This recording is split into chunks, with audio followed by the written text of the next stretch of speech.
Boa noite, pessoal. Bem-vindos. Muito obrigado por estarem aqui.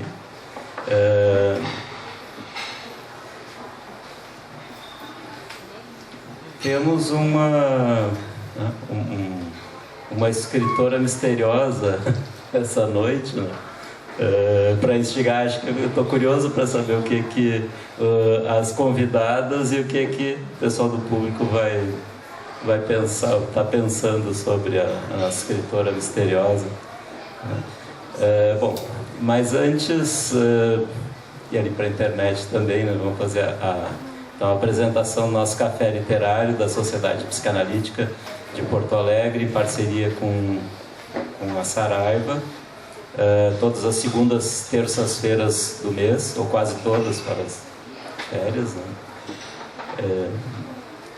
E a gente tem, então, como tema o primeiro livro da tetralogia de Nápoles, da Helena Ferrante, né? A gente fala Helena Ferrante, mas na verdade ninguém sabe, né, quem ela é, nem se sabe, alguns até têm dúvidas se é de fato uma mulher ou não, e quem seria.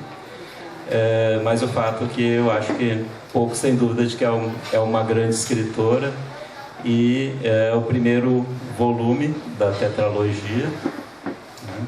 Para quem não leu os quatro, um mini spoiler pessoal meu, assim, é que eu achei o primeiro muito bom, o segundo melhor que o primeiro, o terceiro melhor que o segundo e o quarto melhor que o terceiro. Então, bom, nós temos então duas convidadas que vão nos trazer as suas, como sempre, as suas visões pessoais da autora e da obra, né? Bem livremente, a gente deixa uma contribuição bem original de cada uma, porque a ideia, né, do nosso café não é fazer nenhuma análise literária, é tomar a obra como um ponto de partida para pensar o que é humano, né? Então, não temos pretensões de análise, apesar das convidadas estarem bem qualificadas, né?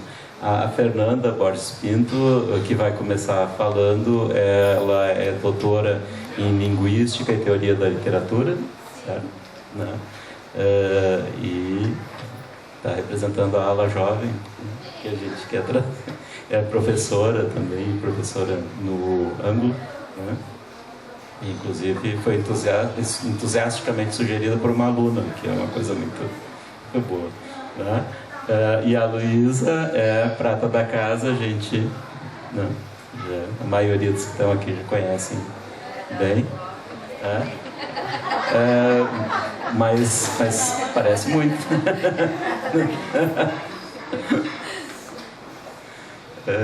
Bom, vamos começar então, vamos começar com a Fernanda, né? Mais ou menos a gente em torno de 15 minutos para cada convidado, e depois a gente tem meia hora, 45 minutos, né, para a gente conversar livremente. Fernanda, muito obrigado por ter aceito o convite. Eu que agradeço o convite, ter a oportunidade de ler esse livro, porque como professora de literatura a gente trabalha muito com o que tem que trabalhar em sala de aula, e muitas vezes essas outras leituras mais contemporâneas, ou sucessos, né, novidades que surgem, nós não temos tanta oportunidade de ler, porque é uma coisa mais restrita às férias, e eu fiquei muito contente de ter essa oportunidade de adentrar nessa obra para vir discutir aqui. E confesso que quando eu terminei de ler, eu pensei, preciso ler o segundo agora. É realmente uma narrativa muito envolvente, e acho que um dos objetivos aqui é incentivar a leitura, que vocês se interessem, quem ainda não leu, não teve a oportunidade de ler, porque realmente é uma narrativa que é envolvente, ela nos envolve, ela quer que nós entremos na história. Então é importante que esse livro seja discutido e nos dá um fôlego, né, também para os outros 3 romances que vêm na sequência. Eu acho que é importante a gente começar falando que é uma história de 2 mulheres, né, de 2 amigas que se conhecem na infância e têm essa amizade por toda a vida, com afastamentos, com aproximações, né, com competições também, momentos um pouco mais de inveja. Então, primeiro, né, nós temos uma narradora que se chama Helena, e aqui a gente tem, né, essa coincidência onomástica com o nome da autora, Helena Ferrante, que por sua vez é um pseudônimo, né, que é algo que nos causa bastante curiosidade, principalmente hoje em dia, em que nós não temos mais tantos pseudônimos assim na literatura, até porque a figura do autor ela é bastante valorizada, o autor gosta de aparecer, de dar entrevistas, né, de ter o seu trabalho reconhecido, o que é plenamente natural, se nós formos pensar. E a Helena Ferrante, então, é um pseudônimo, inclusive, né? Teve já jornalistas tentando descobrir a identidade dela, suposições de quem ela seja, né? Suposições de que talvez seja mais de uma pessoa, não seja só uma escritora, um escritor. Então, né, várias suposições. E é interessante essa volta do pseudônimo, porque na história da literatura nós tivemos vários, né? Então, no Brasil, Machado de Assis escreveu suas crônicas que eram mais ácidas, mais críticas, usando pseudônimo. No próprio momento ali da ditadura militar, o Chico Buarque também se utilizou de pseudônimo para tentar burlar a censura, mas, né, não é uma coisa tão comum mais hoje, embora a gente tenha, né, alguns que ainda tentem essa estratégia, mas geralmente esses pseudônimos acabam sendo descobertos. E a Helena Ferrante ainda não foi plenamente descoberta, né? Há uma hipótese mais forte, mas não houve ainda essa descoberta. Então isso também cria uma aura diferente na obra dela, mas que não supera a questão da qualidade narrativa, né? Então é bem importante a gente saber que existe essa polêmica, essa curiosidade, mas a qualidade narrativa realmente se destaca. Então, só para dar um resumo assim dessa história, nós temos uma narradora em primeira pessoa, né, que é a personagem, a Helena, e tudo que nós temos da história dessas duas amigas é sob a perspectiva da Helena. Então, muitas vezes a gente tem um pouquinho de dúvida se realmente esse personagem é tão ambivalente assim, ou é tão forte, porque ela tem esse olhar que é muito pessoal, né? Sempre quando a gente tem um narrador em primeira pessoa, a gente pode desconfiar um pouco desse olhar, porque é algo que é pessoal, que é parcial numa certa medida. E ela vai então descrever uma amiga, a Rafaela, apelidada por ela de Lila, e a relação delas desde a infância. Ela começa essa descrição, começa a contar a história a partir de uma ligação do Rino, que é filho dessa amiga, a Rafaela, que liga para a Helena e diz que a mãe dele, Rafaela, sumiu, desapareceu, simplesmente sem deixar vestígios, sem dar nenhuma explicação. E ele pergunta se por acaso a mãe dele não está com a amiga. E ela diz que não, enfim. E ele descobre, né, que ela levou todas as roupas embora, que mais que isso, ela chegou a recortar a sua imagem das fotografias, né? Então, fotografias que ela tá com ele bebê, ela simplesmente corta o rosto dela, coloca fora, ela realmente tira todos os vestígios, né, da existência dela. E é a partir disso, então, que nós temos o relato da Helena sobre a relação dessas duas amigas. Então, ela começa a contar a história da Rafaela e a história das duas juntas, exatamente para a amiga não desaparecer. Então, a amiga continua presente, continua na vida dela, por meio da narrativa, né? Como se a palavra estivesse impedindo esse esquecimento, esse desaparecimento, que numa certa medida era desejo da própria personagem. Nesse primeiro volume, esse desaparecimento não é tão desenvolvido, porque nós ficamos centrados mais na infância e na adolescência dessas personagens, que passam por momentos que todos nós sabemos que são comuns, que são muitas vezes banais, mas que são descritos com uma riqueza de detalhes e com uma sinceridade, muitas vezes, nessa narração, que, mesmo sendo coisas normais da juventude, da adolescência, nos prendem muito a atenção assim, até o final. E ela vai primeiro começar dizendo quanto essa amiga é diferente de todas as outras pessoas que ela conhece. Elas moram num bairro da periferia de Nápoles, ali depois da Segunda Guerra Mundial, né, ali pós-guerra, década de 50, num bairro que na verdade, que não tem muitas pessoas com estudo, né, que é composto por comerciantes, operários, pela camorra, né, a máfia italiana. Então, todas essas figuras transitam pelo bairro e elas entram para a escola, então começam a se destacar na escola, né, isso com 6, 7 anos, ali bem no início da escola, e começam a se destacar muito, as duas. Uma delas, por realmente ter muita facilidade, né, ser muito autêntica, e a outra por estudar muito. Então a Rafaela, apelidada de Lila, é uma menina que, a princípio, é essa amiga genial, né? Ela tem facilidade, ela é muito autêntica, independente, ela tem atitude, isso no olhar da outra. Que, para não ficar atrás, começa, então, a estudar muito, a se dedicar, porque essa amiga faz com que ela queira ser melhor também, né? Que ela pensa, preciso estar à altura. E elas passam, então, esse tempo na escola, terminam um primeiro momento escolar e a professora tem de convencer as famílias a elas continuarem na escola. Por quê? Porque elas não pertencem a uma classe social que seja destinada ao estudo, elas são destinadas ao trabalho. Então, terminou a escola, tem que ajudar a mãe, tem que ajudar o pai, né? Não tem que estudar mais. E a professora, então, vai na casa de cada uma delas e tenta convencer essas famílias a continuarem, então, né, mostrando que elas têm potencial, que elas devem continuar estudando. E somente a mãe da Helena, os pais da Helena, né, que é a narradora, mantém a menina na escola e a Rafaela acaba não voltando à escola. Mas ela não desiste, tudo que a amiga tem na escola, ela tenta pegar na biblioteca para ler, ela está sempre buscando não ficar atrás também. Então elas têm ao longo de toda a vida, não só na infância, mas também na adolescência, uma relação que é ao mesmo tempo de disputa, de admiração, de inveja, de espelhamento também, né? Uma quer ser como a outra, elas se admiram muito.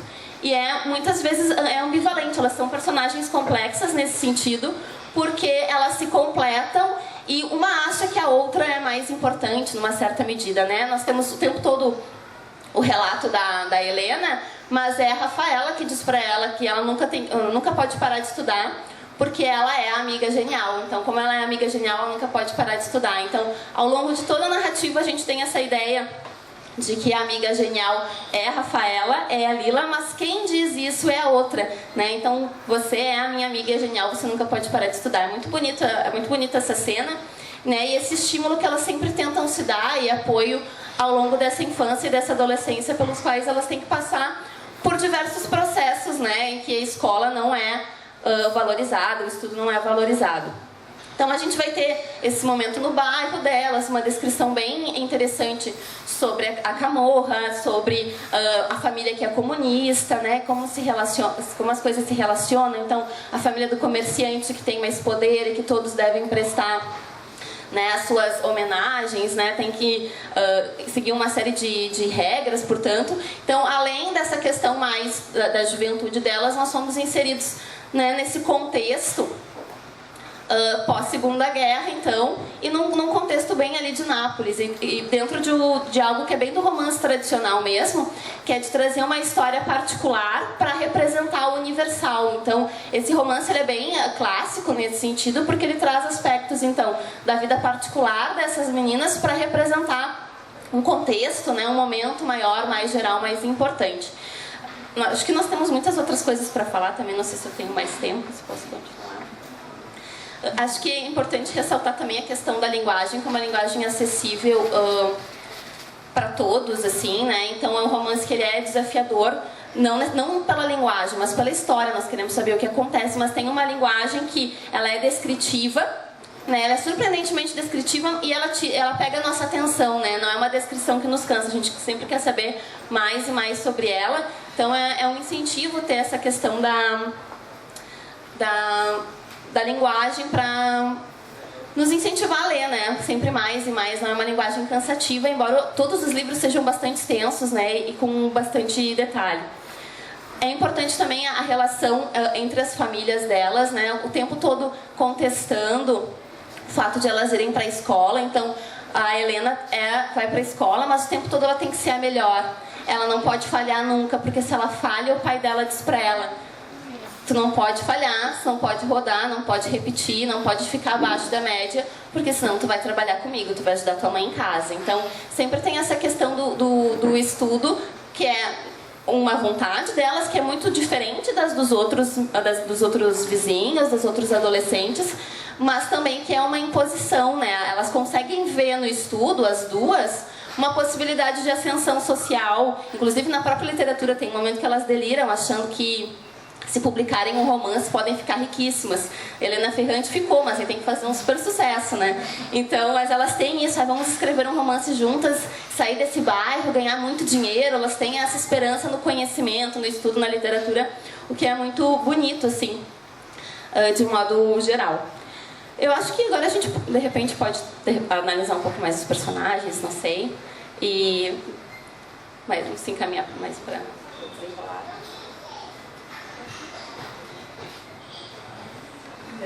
Em primeiro lugar, queria agradecer então o convite da Sociedade Psicanalítica, do Maurício, da Sandra, né? Eu acho um privilégio a gente poder ter encontros assim que a gente divide a ressonância de alguma coisa assim que a gente gosta, né? Como a literatura, como um escritor. Então, eu acho que esse sempre é um momento muito privilegiado. Eu me sinto assim muito satisfeita, assim, muito ampliada quando eu participo assim desses momentos. É um prazer também estar aqui com a Fernanda, que eu estou conhecendo agora. Bom, o primeiro encontro que eu tive com a Helena Ferrante foi justamente num desses encontros assim gostosos que a gente tem eu tenho com mais 10 amigos, que a gente lê um livro por mês e discute o livro. E a Helena Ferrante, eu fui apresentada pela A Filha Perdida, que é um livro que ela escreveu em 2006. E me encantou muito, assim, quando o Maurício me convidou, eu já quero continuar mesmo, né, como tu, a entrar mais nessa escritora, porque realmente foi um livro que eu gostei muito, né, é um livro que ela escreveu antes desse, porque esse foi em 2011, né, A Filha Perdida não faz parte da tetralogia, depois vai ter um que é a história da menina perdida, mas a gente vai ver nos livros dela que sempre tem alguma coisa que se repete nas histórias, né? Bom, então eu vou ter que ler, né? É pouquinho, assim, acho que dá uns 15 minutinhos mesmo, depois a gente tem tempo para discutir, porque eu me organizo melhor assim com a minha leitura, né? Então, vamos ver. Alguns pontos, a Fernanda, eu achei interessante que o que tu trouxe, quando tu disse bonitas cenas engraçadas, que realmente também foram as que me tocaram também. Vai ter alguma coisa que se repete aqui. Bom, pensando no que dizer aqui, lembrei do que sugere Amos Oz, que recomenda ao bom leitor buscar a essência de uma obra, não no terreno que fica entre o escritor e sua obra, mas entre o texto e o seu leitor. Observa ele que ao percorrermos este terreno entre o personagem e o próprio eu, contatamos com o eu secreto, perigoso, infeliz, louco, criminoso, aquele ser ameaçador que mantemos sempre bem preso, bem no fundo, dentro da masmorra mais tenebrosa, para que ninguém no mundo jamais suspeite de sua existência. Então eu não vou discutir muito o fato de não saber quem é, porque eu vou ficar mais nessa relação dela, do que ressoou em mim, né? Então, contatar com esse tenebroso, estranho dentro de nós, vem ao encontro da ressonância que a leitura de Ferrante me trouxe. Me encantou a naturalidade com que essa escritora nos conduz a este lugar chaveado, escondido, que em suas palavras é um terreno onde estão as coisas mais difíceis de falar e por isso mesmo as que nós mesmos não conseguimos entender. O ambíguo faz parte deste terreno misterioso e por isso compromete, mas também ao ser percorrido poderá nos permitir uma maior movimentação entre o dentro e o fora, o estranho e o familiar, e quem sabe vamos nos apropriando dele e podemos construir uma casa interna acolhedora. Eu indago inclusive se parte do sucesso de Ferrante não se justificaria por sua capacidade de descrever de forma tão simples e verdadeira sentimentos opostos, estranhos, familiares, sustentando-os, dando-lhes uma morada e, quem sabe, tornando seus livros moradas acolhedoras também para os sentimentos dos seus leitores. Assim, então, eu vou trazer aqui as ressonâncias particulares, certamente teriam várias outras, tá? Ao ler Amiga Genial, fui percebendo que ambas as personagens, a Helena e a Lina, tinham a minha simpatia. Torcia por uma e por outra. Posso confessar que também me capturava a perspectiva da história se dar numa paisagem italiana, tocando nas minhas raízes, o que permitia que eu não me surpreendesse ao abrir as primeiras páginas e encontrar a apresentação das 10 famílias que vão habitar o universo das duas amigas. Mais um aspecto que me soou familiar: o fato da autora iniciar seu livro com o momento presente e buscar ajuda do passado para dar sentido a isso. Não é normalmente o que temos em nossos consultórios? Em Ferrante, algo acontece no presente que suscita o convite ao leitor para fazer uma viagem no tempo, para poder encontrar sentido na cena introdutória e ao mesmo tempo dar um destino ao impacto daquela cena em nós. Aqui em Amiga Genial, o impacto, como a Fernanda falou, é o desaparecimento de Lila. Ferrante apresenta o fato sem fazer muitos rodeios e não nos deixa espaço para a ilusão de que teremos o relato de uma amizade que só vai deixar saudades. No diálogo introdutório do livro, a amiga pergunta a Rino, filho que procurava pistas sobre o desaparecimento de sua mãe, assim: procuraste no porão? O porão, conforme observa Bachelard, é onde está a loucura enterrada, os dramas murados, os tesouros dos dias antigos. Duas amigas, duas bonecas. Uma das amigas joga a boneca pertencente à outra no porão inatingível. O ódio que brota deste ato infantil provocante sem sentido aparente permite que a menina atacada também empurre a outra boneca para a mesma escuridão. Está lançado o desafio. A competição entre a boneca Tina, de celuloide, mas de vestidinho azul, de Helenu ou Helena, e a boneca Nu, que era feia, suja e pertencente a Lila. Nu é o nome. Enquanto a leitura transcorre, vai ganhando sentido para mim, a alusão feita na primeira página do livro, onde está a citação da obra de Goethe, Fausto, que faz referência ao pacto com o diabo. Em que mundos vamos adentrar com Helena e Lila? O que faz Helena se aproximar dessa endiabrada menina que nada teme? E vamos navegar entre esses dois mundos que se tocam em alguns momentos, podendo compartilhar devaneios, protegendo-os dos seus próprios sonhos. A narradora Helena, que embora demonstrasse muito medo de seguir Lila em suas aventuras perigosas, me pareceu mais corajosa do que sua amiga, ao ir em direção ao porão mundo interno, que era habitado por culpas, inveja, vazios, perigos que a ameaçavam de aprisionamento. Mas parece que Helena sabia que ao enfrentar esse universo, seria a única forma de aprender a sair dele. A casa materna de ambas estava inserida em uma sociedade patriarcal e machista, como a Fernanda falou, onde a mulher era apagada e submetida, condicionada, na melhor das hipóteses, a almejar o bom partido no casamento. Sabedoria, estudo, ambição, prazer, isso tudo ficaria no porão inatingível, ou reserva de mercado dos homens. Esse é um assunto também que podia se discutir muito nesse livro, é a questão da mulher, né? Mas é pano assim para... Viviam num bairro da periferia de Nápoles, onde as identidades estavam condicionadas à atividade profissional das famílias. Filha do sapateiro, do confeiteiro, do contínuo, do ferroviário poeta, etc. Observa-se pelo relato de Helena que elas eram pobres, como a maioria das famílias, embora também houvesse os mais abastados, incluindo, como não poderia faltar, as famílias da máfia napolitana. A história vai se passar então no momento da Segunda Guerra, né, onde nós vislumbramos a entrada de uma outra economia, que anteriormente era restrita ao campo, né, era a economia rural, que agora vai sendo seduzida pela invasão da tecnologia, da informática, né, da comunicação, com o poder de seduzir os indivíduos para o consumo.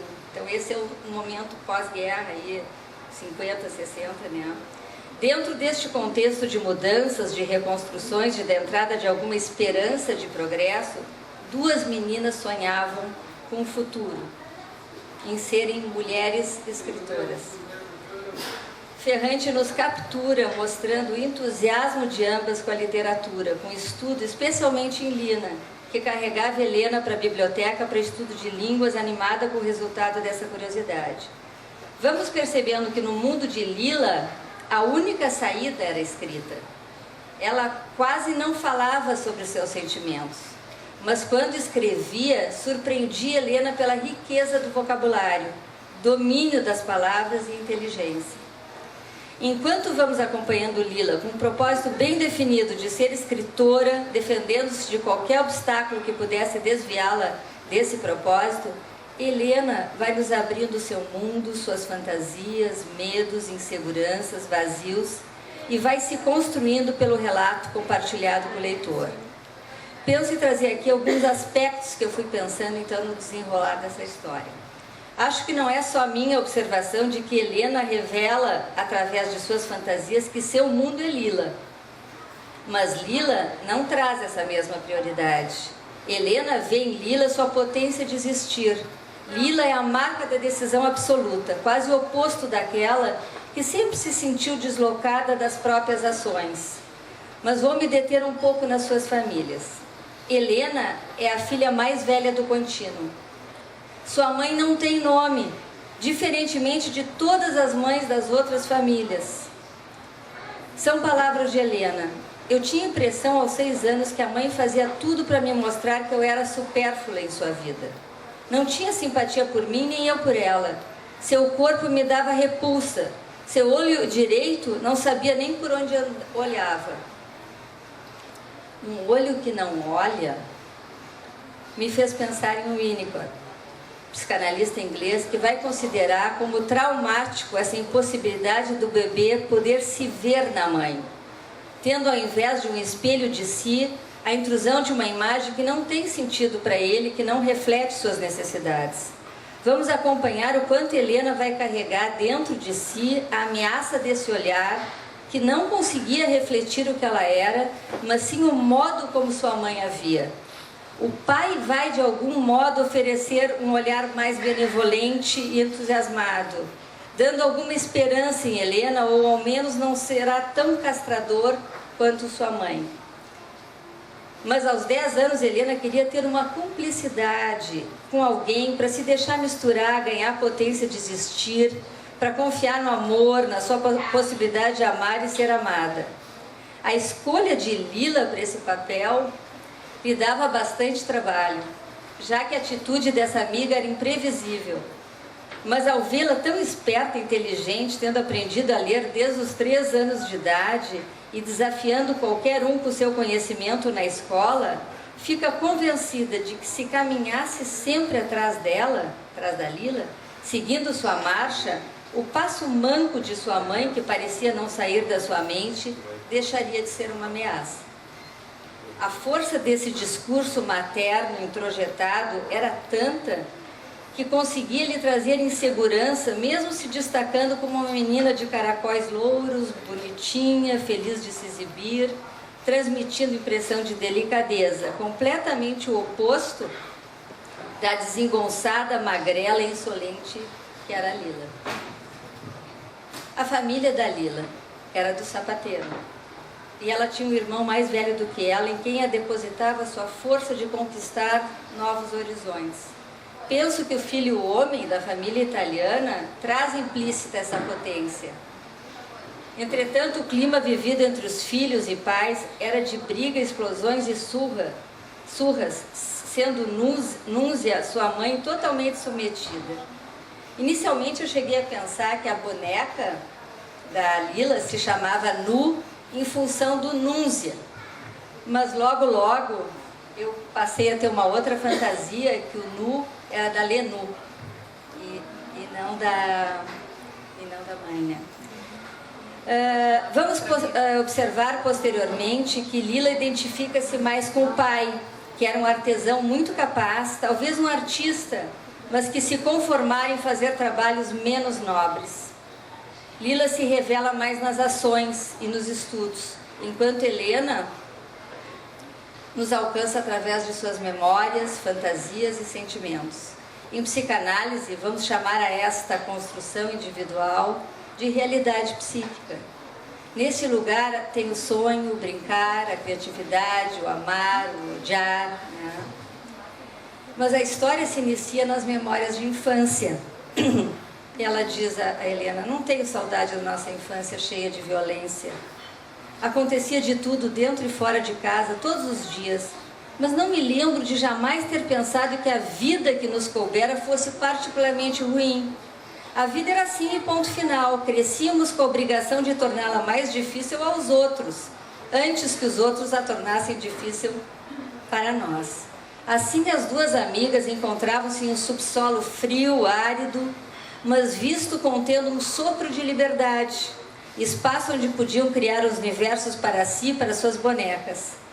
Nós sabemos que se o ambiente não nos invade de forma muito traumática, podemos viver esse tempo de majestades, de castelos, de príncipes e princesas, conforme nossas protagonistas.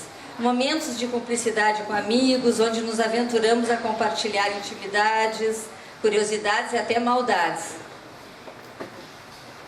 A Helena diz: quando se está no mundo há pouco tempo, é difícil entender que desastres estão na origem do nosso sentimento de desastre.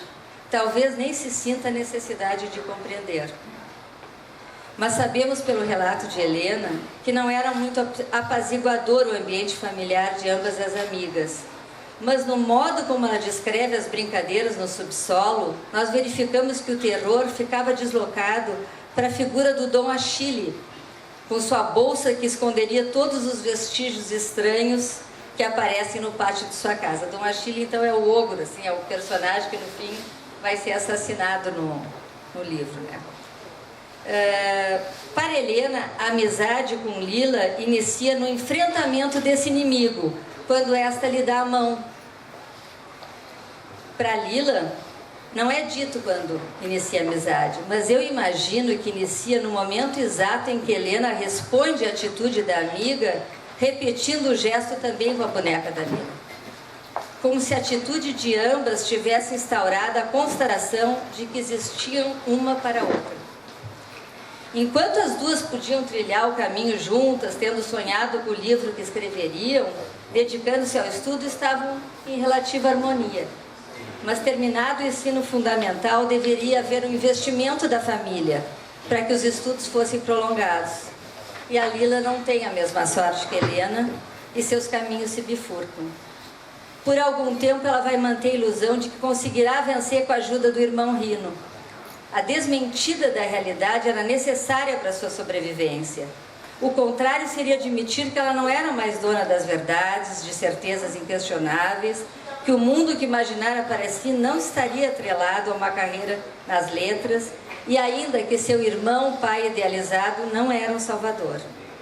Mas a realidade se intromete de forma muito traumática, quando o pai de Lina a arremessa da janela após uma discussão, nos impactando pela brutalidade do gesto, mas também pela constatação de que ali se criara uma desistência da luta por existir. E onde ficará o ódio resultante desse trauma? Onde ficará aquela menina que sonhava em ser uma escritora e se sustentar tal qual a autora de Mulherzinhas? O ódio é uma conquista do ser humano. Não está posto desde a origem. Segundo o Winnicott também, que vocês já viram que é meu predileto aqui nesse texto. Mas justamente nós devemos dar espaço ao ódio para que a conscientização dele nos permita dominá-lo em nosso pensamento e não transformá-lo de forma impulsiva em violência contra o mundo externo ou contra nós próprios. Este autor chega a nos dar diversas razões para uma mãe odiar, além de amar, odiar o seu bebê, justificando com o argumento de que uma mãe, nos primeiros meses do seu filho, vai precisar ficar à mercê de suas necessidades, totalmente disponível, sendo responsável por tudo o que lhe aconteça. Ele dá umas 14 justificativas para a mãe poder também odiar um bebê, né? Mas por que eu trago ódio e ambivalência? Trago isso para pensarmos na diferença entre o modo como cada uma das amigas vai abrigar seus sentimentos. Helena reconhece desde o início a dependência de Lila. A instabilidade da amiga exigia dela uma constante busca de sinais que restituíssem a confiança esperada. Justamente Lila, aquela menina que conseguia mostrar tanto ódio quando era desafiada, parecendo ter potência de enfrentar inimigos, não consegue enfrentar o desamparo que essa nova realidade lhe impôs. Defende-se dessa dor, identificando-se com o pai, artesão, artista, mas que não se valorizava, e mergulha no trabalho da sapataria. Faz uma força grande para transformar aquele trabalho em algo de arte, de expressão de sua criatividade, mas o que vemos ali é se instalando uma melancolia. Helena, por seu turno, segue sua investida em seu porão particular, menos habitado pela onipotência, com mais dúvidas, podendo olhar Lila, ora com admiração, mas ora com rejeição, e, portanto, tomando contato com a ambivalência. Ela diz assim: e o mal-estar que me dava de descobri-la frágil se transformava por vias secretas numa necessidade de minha de superioridade.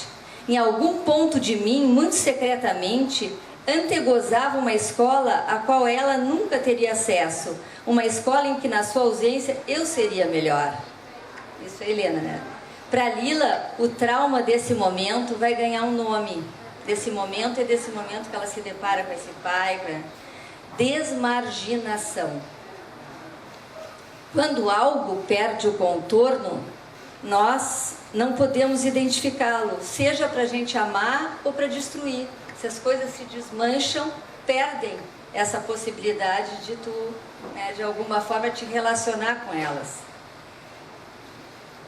Deixa de estar inteiro, então não dá para se relacionar.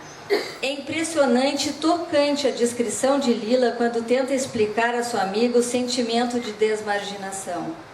A sensação de transferir-se, ela diz assim, é a sensação de transferir-se por frações de segundo a uma pessoa ou uma coisa ou um número ou uma sílaba, violando-lhes os contornos. Diferencia os dois momentos que ela sentiu a desmarginação. O primeiro, quando o pai jogou ela pela janela, e depois numa festa de Ano Novo. Então ela diz assim, no dia que o pai jogou: tivera absoluta certeza, justo enquanto voava rumo ao asfalto, de que os pequenos animais avermelhados, muito simpáticos, estivessem dissolvendo a composição da rua, transformando-a numa matéria lisa e macia.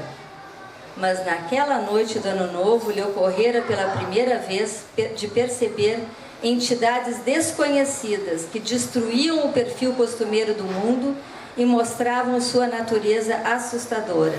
Aquilo a transtornara. Não só a ela, também a nós leitores que presenciamos o seu desmantelamento. E segue então idas e vindas da amizade das duas, descritas de modo muito sensível. Estou no fim já.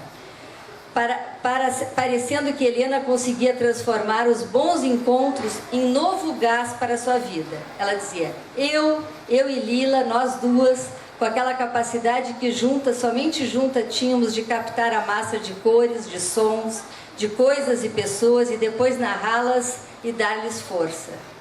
Entretanto, ela não subestimava a outra Lila. Lila é má, segrega um fluido que não é simplesmente sedutor, é até perigoso. Então ela conseguia ver os dois lados da Lila, né? Helena nos mostra o que é próprio na adolescência normal, a brusca alternância entre uma independência desafiante e uma dependência regressiva. Já Lila vai custar ainda para tomar contato com essa dependência. A possibilidade de Helena de reconhecer a dependência, a meu ver, permitiu que ela fosse assimilando o que lhe interessava, aceitando a mistura, o desaparecimento de si, a idealização. Dizia, aquilo que me faltava, Lila tinha de sobra, mas Helena foi escolhendo o que ela queria para si, de alguma forma. Lila vai podendo tomar contato gradativamente com o seu sofrimento. Ela diz: não há gestos, palavras, suspiros que não contenham a soma de todos os crimes que os seres humanos cometeram e cometem. Helena pensa que a Cerulo nervosa, a Cerulo é a Lila, né, nervosa e agressiva, tinha como que se imolado. Diz assim: e mesmo continuando a morar eu e ela no mesmo bairro, mesmo tendo tido a mesma infância, mesmo vivendo ambas aos 16 anos, tínhamos subitamente ido parar em dois mundos diversos. A Lila se transformou na boneca bem vestida, e apenas isso. E Helena seguiu crescendo. A Helena diz: eu olhava da janela como uma diva trajando roupas que a faziam parecer uma atriz. Sentia que sua forma anterior se rompera e tornava a pensar naquela linda passagem da carta, o cobre explodido e retorcido. Era uma imagem que agora eu usava continuamente, toda vez que notava uma fratura dentro dela ou dentro de mim. Eu sabia, talvez soubesse, que nenhuma forma jamais poderia conter Lila e que, mais cedo ou mais tarde, ela arrebentaria tudo de outra vez. Finalizando, eu reproduzo uma parte do diálogo das duas amigas que me emocionou bastante, que é quando Lila dispensa a mãe no dia do casamento e solicita a Helena que a ajude a vestir-se para o seu casamento. Indaga se Helena acha que ela estaria cometendo um erro em se casar. A Helena tranquiliza. Lila fica em silêncio e então lhe diz: qualquer coisa que aconteça, continue estudando. Obrigado, diz Helena, mas a certa altura a escola vai terminar. Não para você, diz Lila. Você é minha amiga genial, precisa se tornar a melhor de todos, homens e mulheres. E numa expressão repentina de pavor, olha seus calçados e a Lila diz para Helena: os sonhos da cabeça foram parar debaixo dos pés. O que vai acontecer comigo, Lenô? Eu encerro isso aqui dizendo uma frase da Helena Ferrante que eu acho que dá um fecho assim, do que eu senti, pensei nisso tudo, que diz assim, ó: para escrever não é preciso distanciar os fatos, mas sim encurtar as distâncias até o insuportável. É isso.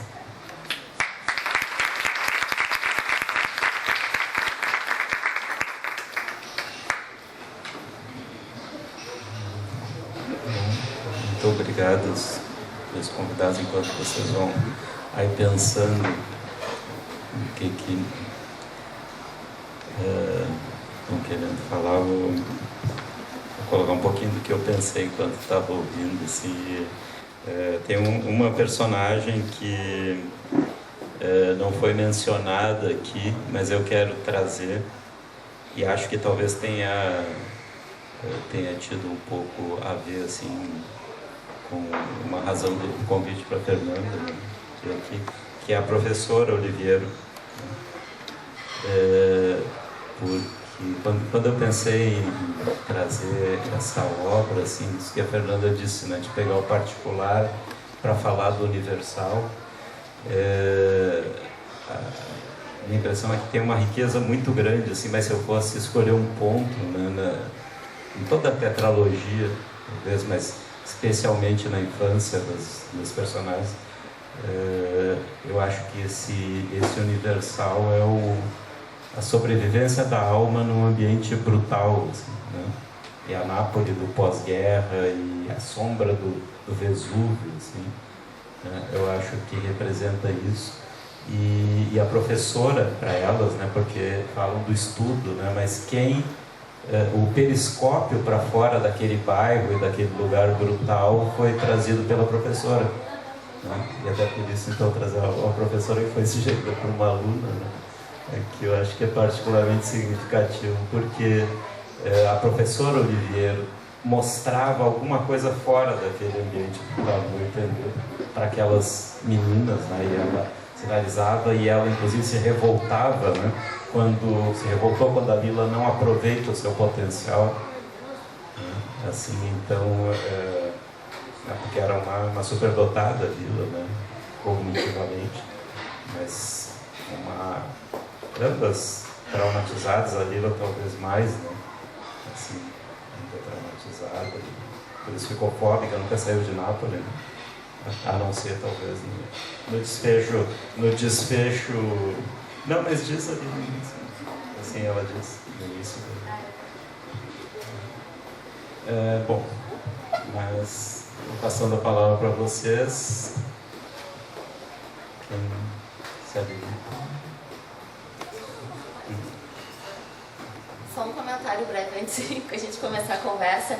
Essa questão da professora é muito importante porque depois ela exatamente vai negar a aluna, né? A Lila vai convidá-la para o casamento e ela vai fechar a porta na cara da Lila e vai dizer que, né, vai rejeitar, porque ela não é a verdadeira Lila, não é aquela que está casando com alguém de uma classe superior, que vê no casamento, no final das contas, um modo de sair daquela vida. Ela não conseguiu pelo estudo, ela não conseguiu pela criatividade, pelo trabalho manual, ela seguiu tentando.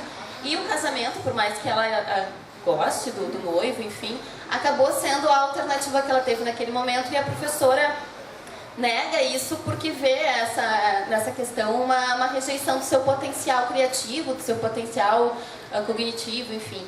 Então essa é uma questão muito, muito importante da própria reação da professora em relação a isso. Mas ao mesmo tempo que ela tem essa aceitação, uma certa medida do seu destino, sim, então vou fazer um bom casamento, vou tentar uma vida melhor dessa forma, ela tem esse conceito da desmarginação, que é o perceber como se fosse uma iluminação que ela tem, né, de perceber como realmente é a relação dela com o pai e a relação dela com o irmão, que também o irmão por um momento aparece como salvador. O irmão sempre quis incentivá-la a estudar, a continuar na escola, né, sempre acreditou no que ela dizia, no potencial dela. E por um momento ela tem essa desmarginação e ela enxerga o irmão como um representante daquele mundo que ela não gostaria que fosse o dela, como alguém que vê no seu papel, né, exercer uma masculinidade exacerbada, brigar, beber, mostrar o seu poder pela força dentro de um mundo masculino. E ela, quando ela percebe isso, ela tem o seu segundo momento de desmarginação, que na literatura nós podemos comparar a um conceito, não é o mesmo, mas que podemos fazer a relação, que é o conceito de epifania, que se usa para se falar da obra da Clarice Lispector. Esse conceito ele é utilizado para falar das obras da Clarice no sentido de os personagens terem esse momento de uma iluminação, mas uma iluminação que é causada por um elemento externo, mas que revela algo de si próprio no caso. Então, na obra da Clarice Lispector, por exemplo, esse conceito ele foi dito pela primeira vez quando a personagem no conto Amor vê do bonde, ela está no bonde e vê um cego mascando chicletes. E ela passa de bonde, vê o cego mascando chicletes e isso transtorna a existência dela porque ela nunca tinha olhado para o outro dessa forma, né? Esse conceito então de epifania é para mostrar essa iluminação que vem de um elemento externo, mas que mostra algo do próprio personagem, e é um conceito que é similar numa certa medida, não é exatamente a mesma coisa, mas é um processo pelo qual a Lila também acaba passando nesse momento de percepção, né, em que ela perde a idealização do pai e a idealização do irmão, né?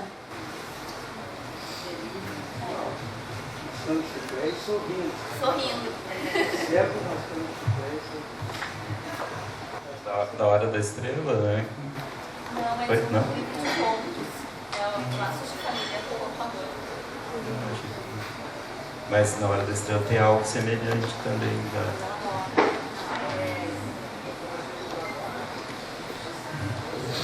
Boa noite a todos, meu nome é Suzete. O que mais me chamou a atenção na obra, eu li os três, mas pegando o texto, é que fala de amizade.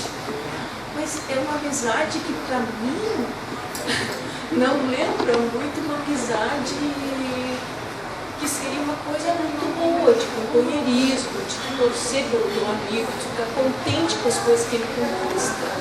Não, o companheirismo delas era diferente, porque a Helena tinha medo quando se via. Não era uma coisa agradável, naturalmente. Ela foi ajudar a Luísa no casamento, mas ela pensava, eu não estou casando, ela estava triste ajudando a Luísa, não tem isso para ela. Então, essas coisas assim, se repetiram presente neste e esse momento dos outros. Então, isso me chamou muita atenção, porque para mim isso distou um pouco daquela amizade, né? Uma amizade assim que eu teria como normal. Né? Para mim eu acho que era uma amizade que não era saudável. Elas podem até ter crescido isso, esse sentido de professor, mas não sei, para mim me chamou muita atenção isso. Talvez o que tenha mais me chamado a atenção. E a ambivalência, claro. Gostaria de comentar ou outras, Juarez? O fato, Maurício, de tu ter escolhido uma obra de autora não é conhecida, nem sabe se é autora, se é autor, se são várias pessoas. Eu acho que dá a oportunidade da gente discutir uma coisa maravilhosa da literatura, que é a força do personagem. O Borges comenta isso, né? A gente não sabe bem quem é que escreveu a Ilíada e a Odisseia, né? Mas a gente conhece muito bem, né, um personagem chamado Odisseu, ou Ulisses, que ele era valente, que ele era esperto, que ele viajou tantos anos até voltar a Ítaca depois da Guerra de Troia, e lá encontrar uma mulher que estava esperando por ele. Então, a gente lá pelas tantas conhece muito mais da vida, do caráter, da personalidade dos personagens, e o autor, a gente não sabe quem é o autor, desapareceu. O personagem coadjuvante, o Homero, né? Que é um personagem. É um personagem coadjuvante, né? Mas a gente não sabe. A mesma coisa, né? Com relação às obras de Shakespeare, né? Que também são muito discutidas, a autoria, são vários, né? Então, mas a gente sabe quem é o Hamlet, as dúvidas, a coisa de vingança. Então, eu queria propor essa questão, né? Estou conhecendo através de vocês, e é tinta sobre o papel, mas através de vocês, duas moças, duas mulheres, o caráter de cada uma delas, a questão da amizade, as disputas entre elas, enfim, tudo isso, né? E a gente não sabe quem é essa autora. O autor com o tempo desaparece, o personagem, se é forte, fica. Até eu queria ver como que a maioria pensa. Eu diria assim que para mim a Lila e a Lenu são muito mais reais que muita gente de carne e osso que eu conheço. E não vou nunca esquecê-las. Eu sou uma casinha bem pequena assim. O microfone para cá.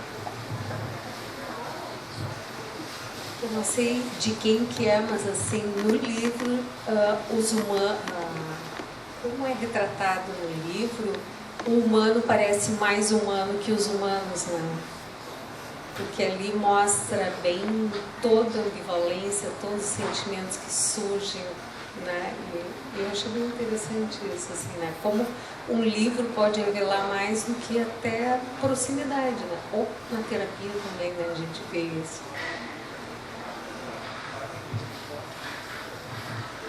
Bom, eu que não sou terapeuta, eu achei muito legal, né? Não conheço pouco do tema, mas enfim, essa coisa que o Winnicott diz e que eu acho que é, nossa, extremamente humano, é os ódios todos que tu tem por um bebê depois que ele nasce. Porque ele te rouba toda aquela paz, toda, né, que tu achava que tinha, enfim, mas é muito tem mil sentimentos ali. E o que eu achei justamente humano e muito real é esse sentimento. Porque na minha vida particularmente, uma amiga nunca foi necessariamente um momento de paz, né? O casamento, isso aí até é um negócio que eu vivi agora, não faz muitos anos, eu estava no salão, eu era velha já, sei lá eu. E achando graça, porque eu já tinha mais de um casamento até, e tinha uma moça praticamente da minha idade, sentada ao lado, chorando copiosamente, porque ela estava indo no 10º casamento de amiga dela, e ela não casou. Ela ia ser madrinha, e estava todo o salão olhando para aquilo, e lá pelas tantas ela olhou e chegou e disse assim, eu não aguento mais ser madrinha. E eu acho que é uma coisa que muito pouca gente diz, tem toda aquela brincadeira de jogar, né? Mas tem tudo isso. E a competição entre amigas, assim como entre irmãos, família, nossa, uau. É isso aí. É muito mais verdadeiro do que o modelo esse, assim, cor-de-rosa da amizade, que dificilmente corresponde à realidade, né? Assim, fica mais... enfim, só também um ponto aqui que a Luísa falou, assim, que para mim é um ponto marcante, assim, da brutalidade do que representa, né, e a tentativa de sobrevivência da alma nessa história é o momento que o pai joga, que foi falado do papel da mulher, né, assim, tem a brutalidade da pobreza, da camorra, de tudo, e tem uma particular da questão feminina, a mais ainda da brutalidade que era para todos naquele ambiente, aquele momento que o pai joga a Lila, né, e ela tem fraturas, né, assim, e joga pela janela, e ela levanta, né, como se nada tivesse acontecido, a outra se choca, né, e ela ali já mostra a rigidez que ela tinha estabelecido para sobreviver, mas aí a vida dela estava colocada na Lenuna, assim, a alma que sobrevivia, né, por trás da dureza. Suzete. Então, assim, ó, eu acho que eu vi uma amizade ali, nos momentos, assim, às vezes até a própria Lila, né? Na medida que ela insistia que a Lenu estudasse, e agora isso que ela diz no final da obra, né? Tu tem que ser muito boa, tem que ser a melhor, né? E ela, é a percepção que ela tinha. Eu concordo muito com a Lúcia, eu acho que esses sentimentos estão presentes, né? Eu me lembrei muito na minha adolescência de uma amiga que me levava no recreio, me mostrou a literatura, me ensinava ali, mas nem por isso a gente deixava de ter competições e coisas assim que eu acho que fazem parte. O que eu acho que te chamou a atenção, talvez, é que ali tem uma estrutura, né, vamos dizer assim, de personagem, mas por se fazer, vamos dizer assim, né? Tu vê que para Helena, ela precisava se sentir alguém olhada, existindo, então tinha uma expectativa nessa amizade muito maior, de muito mais coisa do que simplesmente uma amizade, né? Então ficava muito difícil porque ela não tinha esse olhar materno, não teve esse olhar materno, ela não se constituiu como alguém que tivesse realmente, né, uma autoestima, então ela esperava demais, né? Então isso está muito presente. Não, eu acho que é muito humano mesmo isso dela, né? E acho que não tira a amizade. Eu entendo que tu trouxesse, né, de uma amizade assim, que tu já tivesse com isso mais resolvido de alguma forma. Mas o que o Maurício estava trazendo, que a questão assim para mim que ficou muito clara, assim, ou que me fez pensar mais, é o modo como tu trabalha, por exemplo, essa questão da queda aí, o que o pai jogou. A questão do ódio mesmo, de tu poder tomar contato com o ódio, o quanto isso nos ajuda a evitar depois situações de violência ou de autoviolência mesmo, né? Eu acho que essa questão ficou para mim, mesmo que a Helena seja narradora e que a gente possa pôr dúvidas em tudo que, né? Eu acho que fica muito claro que a Helena lidava melhor com a ambivalência, né? E a Lila criou um castelo porque ela tinha que fugir daquilo. Eu fico pensando que a Lila seria realmente uma artista, uma escritora, e tipo Clarice Lispector, assim, que quando não escreve está se sentindo morta, sabe?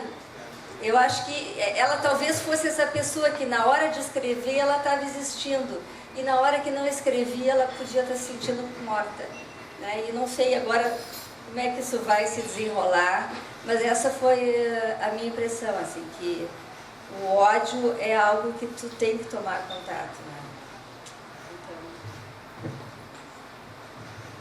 E no caso aqui também, voltando a essa questão da amizade, como a Helena está contando a história, nós não sabemos a perspectiva da amizade da Lila, que a princípio é muito mais fechada na exposição das suas opiniões, dos seus sentimentos.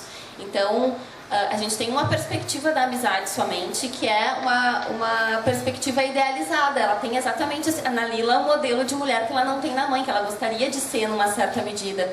Então, ela espera demais o tempo todo, eu acho. Ela sempre quer uma resposta que não necessariamente ela vai ter. E muitas vezes, quando ela tem a resposta, ela não percebe, né? Ela não dá, é uma coisa que passa, né, mais despercebida por ela mesma, assim. Então, acho que é uma questão muito importante da gente pensar dessa... sim, nós temos uma perspectiva, né? Então, se, por exemplo, fosse uma autobiografia da Helena Ferrante, por exemplo, seria só uma visão, né? Essa Lila é uma personagem dela mesmo, né? Da Helena. Então, é importante a gente ver que é uma pessoa que está sendo descrita pelos olhos de um artista, que não é a pessoa verdadeira, é uma representação, né? Então, a Lila é uma representação de alguém que existiu ou que não existiu, né? Ela segue sendo personagem nessa questão toda. Não, mas uma coisa que, se a gente for ficar na história, a Lila não respondia as cartas. Não, é fato. Então isso é fato. A outra mandava a carta e a Lila nunca respondia as cartas. A Lila era imprevisível, a Lila puxava os tapetes. Então a gente tem esses dados assim, né? Que a outra investia muito mais, ficava muito à mercê. A Lila era a vida dela, era o sonho dela. E a Lila não, a Lila estava... Até que começa a acontecer o contrário. Quem chama a Helena no casamento é justamente a Lila. Então ela começa a reconhecer a dependência, o que a Helena já estava lá há muito tempo trabalhando dentro dela, né? Então isso que me chama a atenção. Eu acho que o espaço que se dá para poder realmente perceber essas ambivalências dentro de nós é muito importante, né? Eu acho que quanto mais a gente puder dar conta desse lugar aí, desse porão aí, com tudo que tem dentro, eu acho que isso... E acho que nós aqui na psicanálise, de alguma forma, tentamos ter acesso, né, a essas coisas todas para que elas possam ser digeridas antes de virar ações que às vezes não têm a ver conosco, né? Até quando eu estava preparando uma coisa que eu li, uma frase do André Gide, que é o escritor francês, que eu achei tão interessante também em relação a isso do ódio. Ele diz assim: tem que fazer que narre a história alguém que está com ódio. Não esqueçam a raiva de sua juventude, um remédio soberano contra a perda da vida. E eu acho que isso tem muito assim com que a questão de tu poder... O Winnicott diz, por exemplo, que é muito traumático a gente interromper a continuidade da existência do bebê. A gente interromper o gesto espontâneo, interromper essa parte até motora. Que isso, interromper, por exemplo, uma brabeza, uma agressividade, que isso tudo causa, de alguma forma, um trauma, né, de acordo com a situação maior ou menor. Mais alguém gostaria?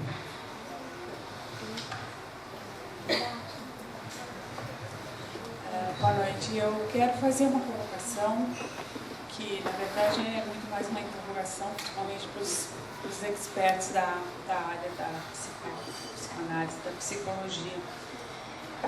Desculpe o teu nome?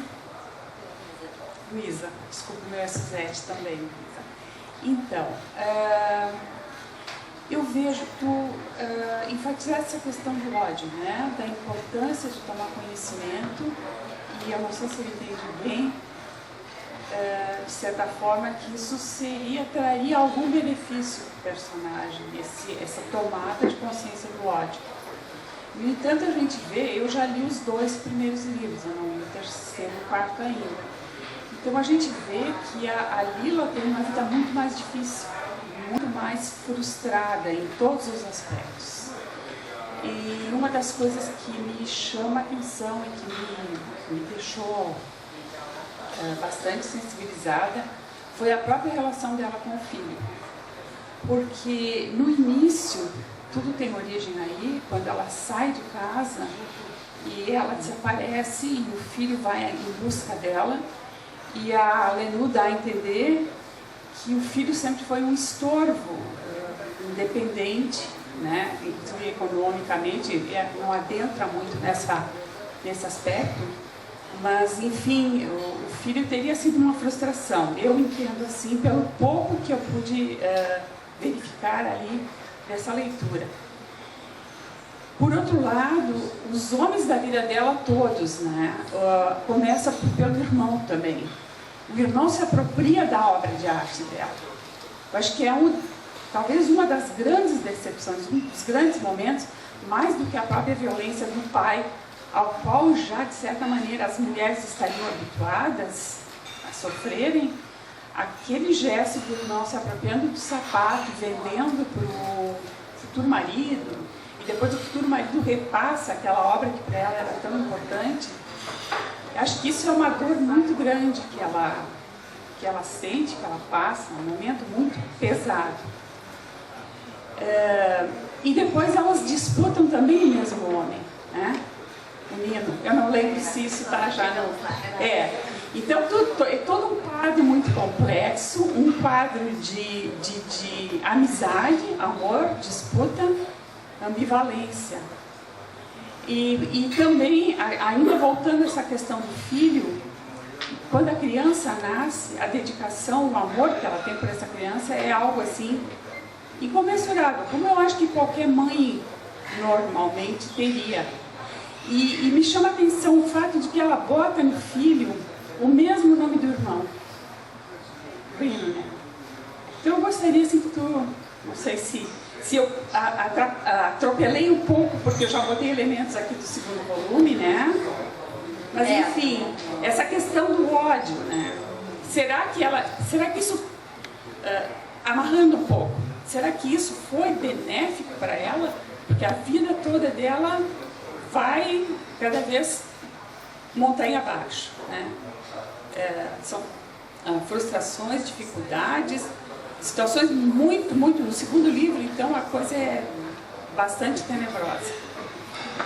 Eu não sei se tu está me perguntando se, na verdade, porque o que eu trouxe aqui, ela, justamente o ódio, não é algo que ela consegue trabalhar dentro dela, tanto que ela acaba botando Rino, então, no nome do filho, né? Eu acho que o que eu quis colocar, assim, que o ódio nos ajuda, porque se tu sente o ódio, se tu consegue identificar que tu está com ódio, tu pode usar essa energia, vamos dizer assim, que estava ligada em alguma coisa, tu pode trazê-la de volta para ti. Deixa eu te ver como é que eu te explico assim. Tu passa a existir porque tu não fica mais então tão influenciada e tão envolvida. Se tu consegue ter ódio, é o que torna, para o Winnicott inclusive, assim, é o que cria a realidade externa. É justamente esse ódio, assim, isso eu não gosto, isso aqui eu não quero para mim. Eu consigo sair fora e me proteger de alguma forma. Tu tem que tomar contato com isso. Eu gosto disso dessa pessoa, isso eu não gosto. Então, tu vai conseguindo trabalhar a tua ambivalência, né? Agora, se tu não trabalha, é capaz de alguma forma isso se tornar uma atitude de exclusão dessa pessoa, né? E não do que tu realmente odeia. Eu acho que o ódio nos ajuda a discriminar o que é meu, o que é teu, o que eu gosto, o que eu não gosto. Eu acho que a Lila não conseguiu muito isso, né? Pelo menos eu estou falando do primeiro volume aqui, né? Que seria muito difícil para ela, né, ter que ir desidealizando tudo, né? Esse irmão, por exemplo, o Rino mesmo, que era um salvador para ela. O que acontece, né? Eu não sei qual é a sequência dela com o irmão, né? Mas a sensação dela foi que ela se desencantou com ela, essa desmarginação aí dela. Quem morreu para ela foi o irmão, foi o pai, mas ela viveu isso como dela. Se tivesse podido tomar contato com o ódio dele, ela não precisava se se desmantelar.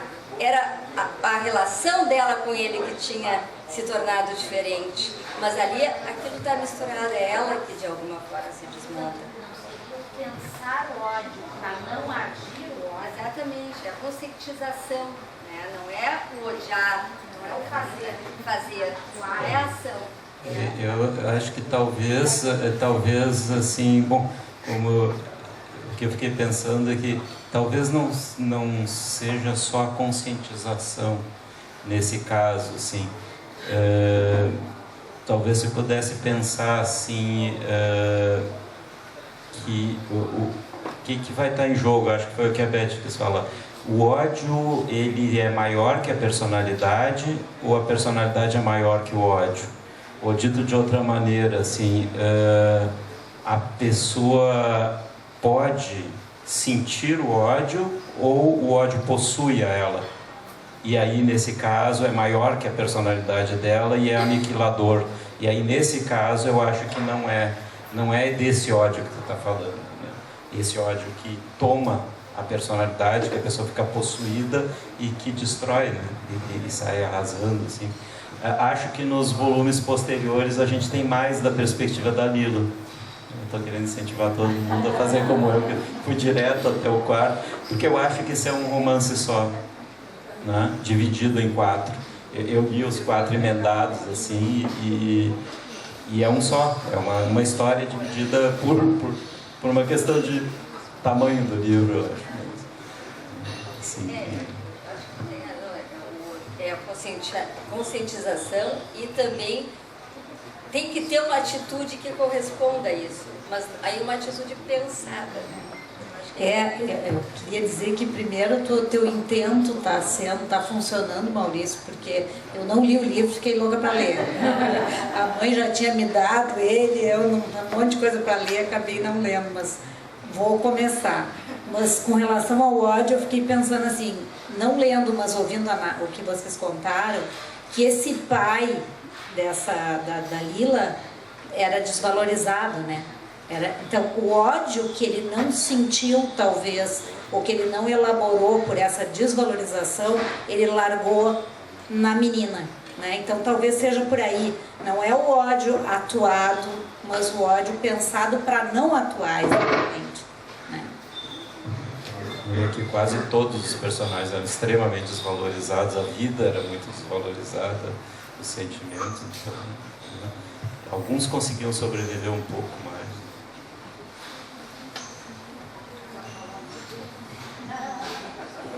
Eu não sou da área, então eu li o livro como uma leitora comum.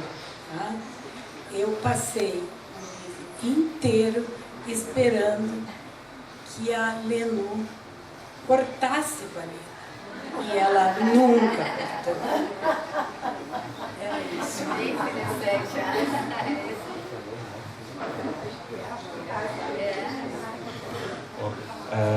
A Idete e depois acho que a gente vai ter que se encaminhar para o encerramento.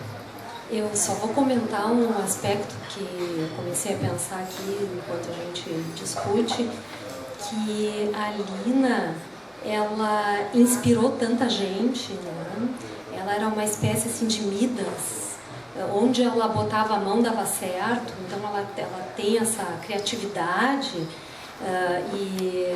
E a Lenu se inspirou muito nela e deu certo.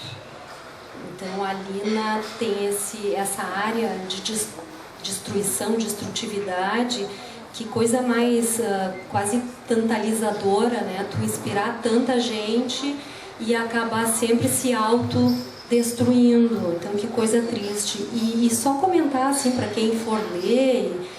Depois vai ficando mais claro o quanto de culpa que a Lenu carrega consigo por ter se alimentado dessa fonte riquíssima e louca, mas riquíssima que era esse Vesúvio. Só gostaria de comentar uma coisa da tua questão que eu acho que foi muito bonito, que é a ideia de que, na verdade, a Lila salva a amiga pela narrativa, né? Então, ela com esse amor pelo estudo, principalmente pela literatura, pelo desejo de escrever, de ser ouvida, ela acaba despertando na amiga esse desejo, e é a amiga que vai se expressar pela palavra, que vai viver da palavra depois no futuro, né? Então, ela acaba salvando a amiga daquele momento, daquele contexto de fazer um casamento para mudar de realidade ou para seguir trabalhando no que o pai fazia, e ela não consegue sair disso. E essa criatividade, essa beleza que ela coloca nas coisas todas influencia os demais, mas é na Lenu, né, que tem que tem nela um modelo que a narrativa realmente vai ser salvadora e vai ser transformadora para depois, né, uma coisa que ela já fala, que ela é escritora, enfim. Então é importante esse momento de espelho mesmo que acontece, e que no fim a salvação vai ser da Helena mesmo, né?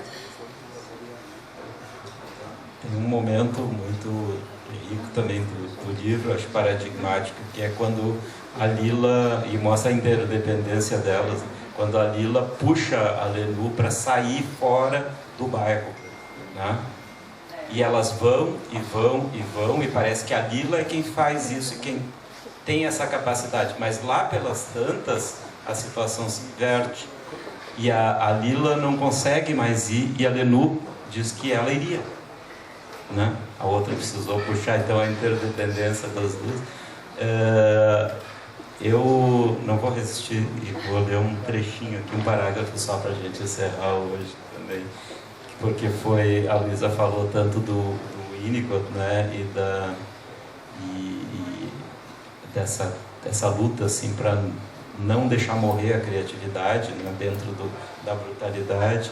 E tem um trecho aqui que eu acho assim, na obra-prima, em que a Lila parece que a Lenu ainda está podendo de alguma maneira criar e brincar, e está num mundo que a gente chamaria de transicional, né? E foi estudar teologia, e estava com uma questão sobre o Espírito Santo, o que o Espírito Santo serve, não serve, o que é o Espírito Santo. E aí a Lila diz para ela assim, né, com uma, que eu anotei aqui na margem, assim, uma lucidez arrombada, né? Disse assim: você ainda perde tempo com essas coisas, Lenu? Nós estamos voando sobre uma bola de fogo. A parte que resfriou flutua sobre a lava. Sobre essa parte construímos prédios, pontes e estradas. De vez em quando a lava sai do Vesúvio, ou então provoca um terremoto que destrói tudo. Há micróbios por todo lado que nos fazem adoecer e morrer. Há as guerras. Há uma miséria ao redor de nós. Há uma miséria ao redor que nos torna todos ruins. A cada segundo pode acontecer alguma coisa que lhe fará sofrer de uma maneira que nunca haverá lágrimas suficientes. E você faz o quê? Um curso de teologia em que se esforça para entender o que é o Espírito Santo? Deixa para lá. Foi o diabo que inventou o mundo, não o Pai, o Filho e o Espírito Santo. Vou passar para as considerações finais dos nossos convidados. O que eu pensei também, assim, lendo esse livro, né, a importância da literatura, sabe? Eu fiquei pensando, assim, até a gente está aqui, né, tudo isso em função do livro, mas, assim, no livro aqui da Helena, a gente vê a importância da literatura. Eu fiquei me perguntando, assim, será que hoje os jovens têm essa mesma tesão, assim, que essas duas gurias ficavam para ir na biblioteca, para pegar tudo que a autora... Aí eu me lembrei da minha neta, que está no 8º volume do Diário de um Banana. Eu digo, olha, elas também estão esperando um livro chegar e ficam ansiosas para ler. Então eu fiquei contente de me dar conta que isso não é uma coisa do passado, que hoje tem um Harry Potter da vida, que também as crianças, né, que tem uma literatura para adolescente também. Então eu acho que dá uma alegria na gente pensar que isso está muito vivo, né, que a literatura segue sendo uma coisa muito importante, assim, e cultivada, né? Então, uma coisa assim que me trouxe muito a professora Oliveira também, né? Salvadora, salva-vida. obrigada por estar aqui, foi um prazer. Só para fechar, aqui complementando essa questão da literatura, muitas vezes a gente acha que os alunos não leem mais, que os adolescentes não leem mais, e a questão é o que eles leem, né? Então, cada vez mais essas séries com muitos livros, então Harry Potter, Senhor dos Anéis, Game of Thrones, cada vez ganha mais público, e um público jovem. Então, e esse livro, numa certa medida, também faz com que nós, né, leiamos, né, em sequência vários romances, enfim, dentro de uma perspectiva de envolvimento com a história, né, dentro de uma questão mais que não é necessariamente uma linguagem desafiadora, mas uma história desafiadora que nos remete a uma questão da fabulação mesmo lá, talvez dos gregos, inclusive, que é essa questão da elaboração da memória, da elaboração da experiência já, que é algo que esse livro nos ajuda muito, por todas essas questões complexas e ambivalentes sobre o que é a amizade, sobre o relacionamento com a família. A própria questão política é muito importante dentro do livro, não tivemos tempo de comentar tanto,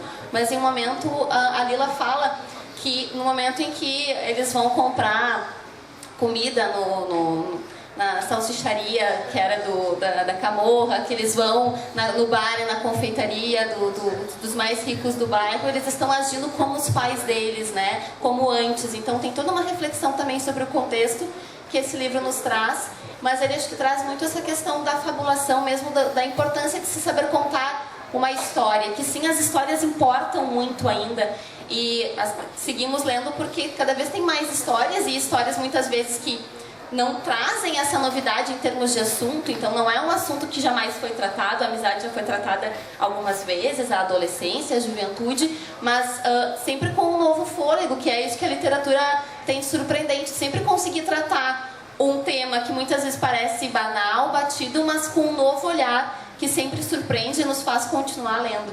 Então acho que é o que essa série nos dá, assim, essa vontade de continuar vivendo as histórias alheias e as nossas também.